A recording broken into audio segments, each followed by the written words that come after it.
तो इटावा कांड के बाद जहां एक तरफ विपक्ष लगातार सवाल उठा रहा है, तो वहीं उत्तर प्रदेश के सीएम योगी आदित्यनाथ पूरी तरीके से एक्शन मोड में नजर आ रहे हैं। और वहीं बड़ी जानकारी इस वक्त सामने आ रही है। बड़ी खबर आपको बताएं इस पूरे प्रकरण को लेकर, जिसमें यादव कथावाचक विवाद मामले में दोनों तरफ से जो एफआईआर को लेकर जो जांच है वो झांसी ट्रांसफर की गई है। ये बड़ी जानकारी आपको इस वक्त दें।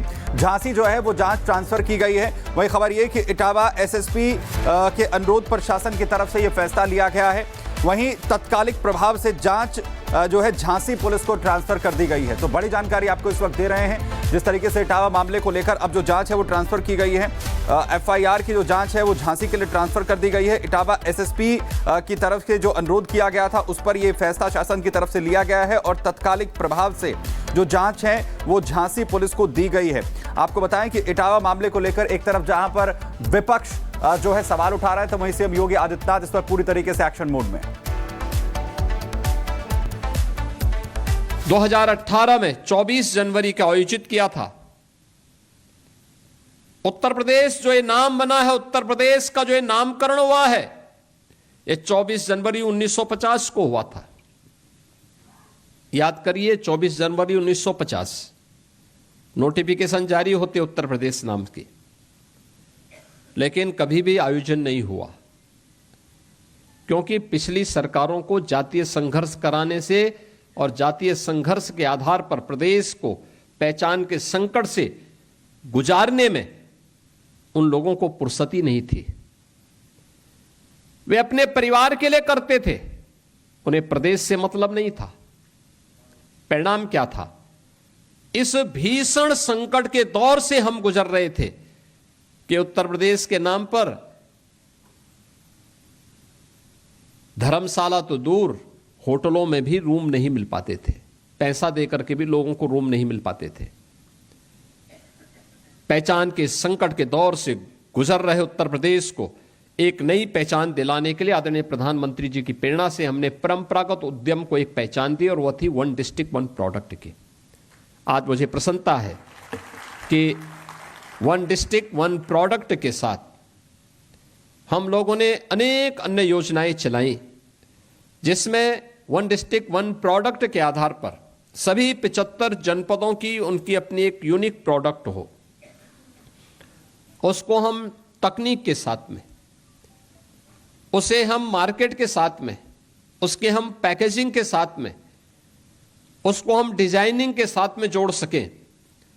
ये सभी कार्य हम लोगों ने करने के बाद अब उसे एक्सपोर्ट के साथ जोड़ने का काम कर रहे हैं। इसलिए हमारे लिए जाति मायने नहीं रखती, हमारे लिए तो उसकी प्रतिभा को एक प्लेटफॉर्म उपलब्ध करवाने का कार्य हम कर रहे हैं, और ये सीएम युवा स्कीम उसी का हिस्सा है।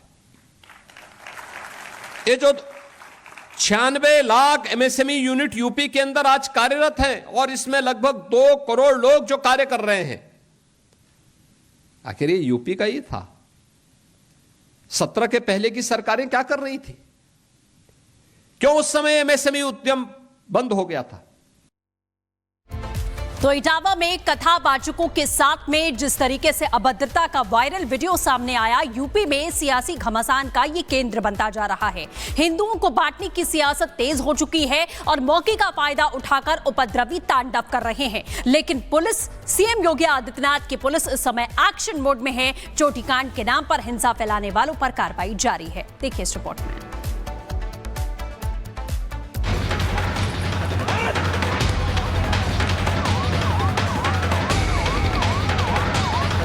यूपी में कथावाचकों के साथ अभद्रता का वायरल वीडियो यूपी में सियासी घमासान का केंद्र बनता जा रहा है। हिंदुओं को बांटने की सियासत तेज हो चुकी है और मौके का फायदा उठाकर उपद्रवी तांडव कर रहे हैं। लेकिन सीएम योगी की पुलिस एक्शन में है। चोटी कांड के नाम पर हिंसा फैलाने वालों के खिलाफ ताबड़तोड़ एक्शन लिया जा रहा है। यूपी में चोटी कांड से शुरू हुआ संग्राम सियासी घमासान में तब्दील होता जा रहा है। वोट बैंक के लिए हिंदुओं को बांटने की सियासत तेज हो गई है और मौका परस्त सियासी दल हिंदुओं को बांटने की जहरीली साजिश रच रहे हैं, जिसकी गवाह है इटावा से आ रही हिंसा की ये तस्वीरें।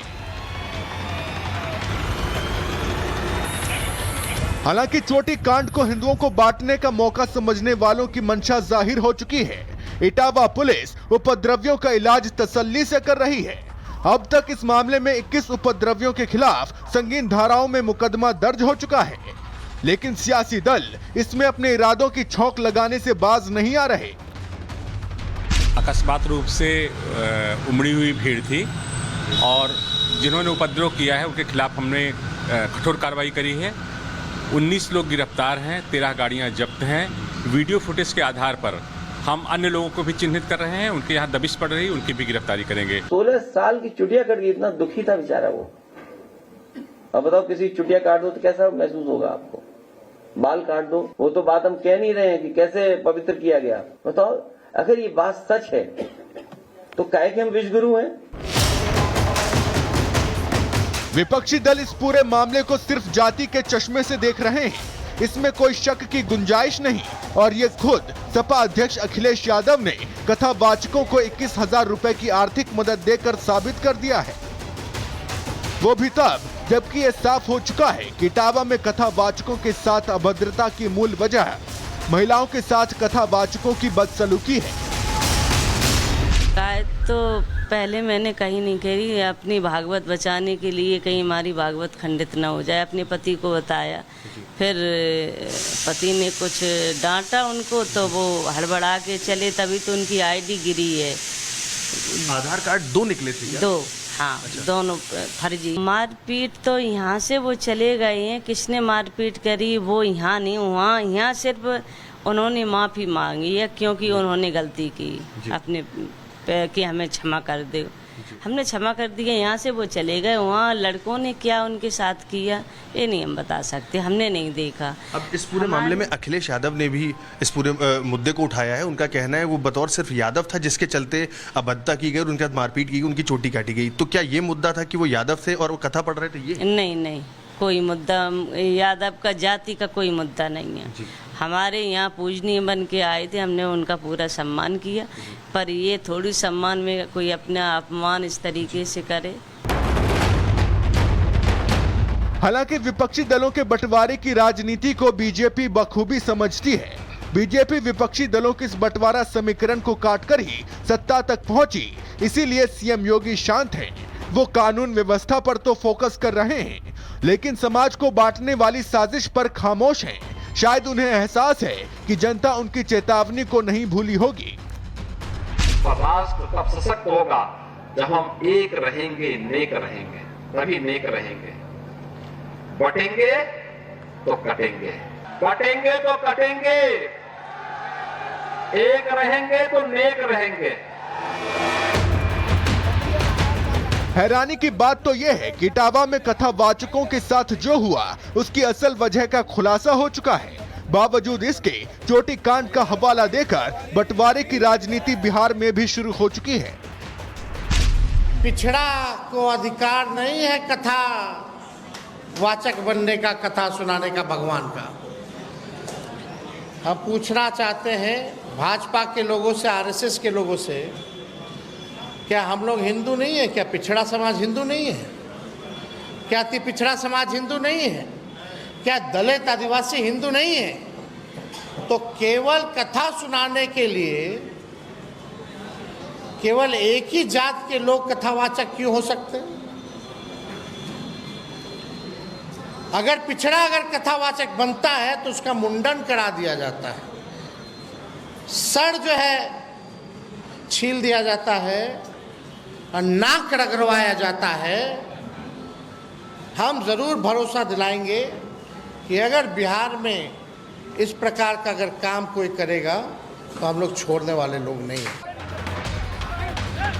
कुल मिलाकर चोटी कांड के विवाद को हवा देकर सियासी समीकरण साधने वाली मंशा का खुलासा हो चुका है। अब जनता को सोचना है कि उन्हें जाति में बंटना है या फिर नफरत से बचना है। Bureau report, Republic Bharat.